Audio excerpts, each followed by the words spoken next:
नमस्कार। आज हम एक बहुत ही जानी मानी बल्कि यूं कहें कि सबकी सुनी हुई कहानी पर बात करने वाले हैं, आम का पेड़। हाँ, बिल्कुल। कहानी तो सरल सी है, लेकिन इसके मायने काफी गहरे हैं। सही कहा। और आज हम इन्हीं मायनों को, इन संदेशों को खंगालने की कोशिश करेंगे। मतलब देखेंगे कि ये साधारण सी कहानी हमें क्या सोचने पर मजबूर करती है। बिल्कुल। तो फिर शुरू करें। कहानी सब जानते ही होंगे वैसे तो। हाँ, पर एक बार जल्दी से याद कर लेते हैं। एक छोटा लड़का होता है और एक आम का पेड़। उनकी गहरी दोस्ती होती है। रोज का साथ।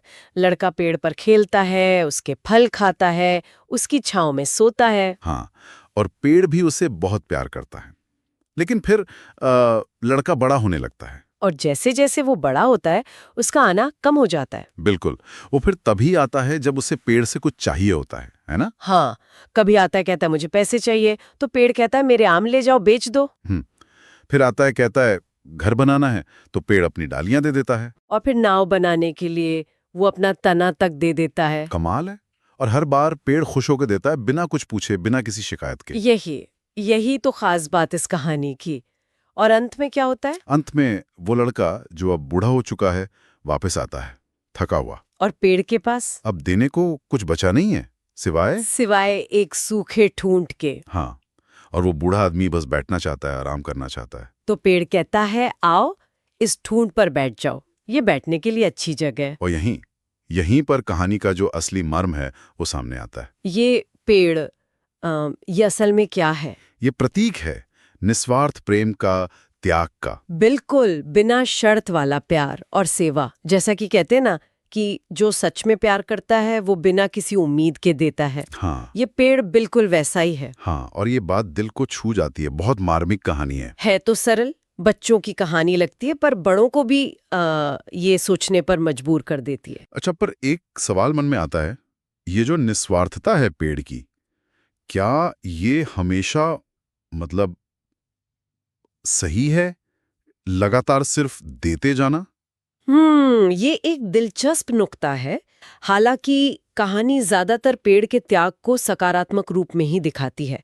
वो इसकी प्रतीकात्मकता पर जोर देती है। जैसे? जैसे ये पेड़ माँ बाप का रूप हो सकता है, जो अपने बच्चों के लिए अपना सब कुछ लुटा देते हैं बिना किसी शिकायत के। हाँ, ये तो बहुत आम तुलना है इस कहानी की। या फिर ये प्रकृति हो सकती है, धरती माँ, जो हमें पालने के लिए अपने सारे संसाधन देती रहती है और हम लेते रहते हैं। सही।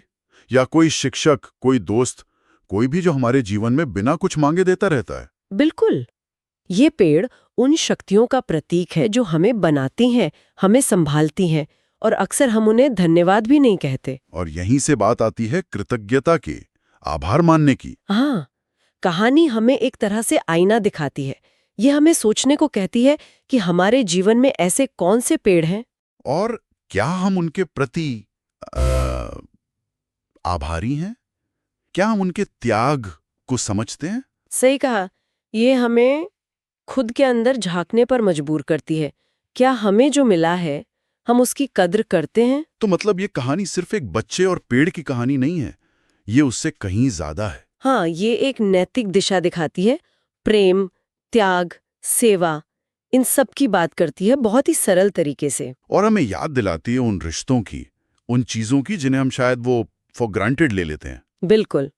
तो निष्कर्ष यही निकलता है कि कहानी हमें प्रेम के सबसे शुद्ध रूप को दिखाती है।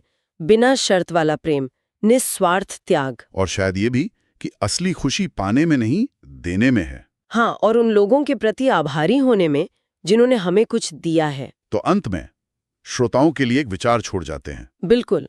सोचने वाली बात यह है कि हमारे अपने जीवन में ऐसे कौन से आम के पेड़ हैं, वो कौन लोग हैं या कौन सी चीजें हैं जो चुपचाप हमें देती रहती हैं। और क्या हम उनके इस निरंतर त्याग और प्रेम को पहचानते हैं?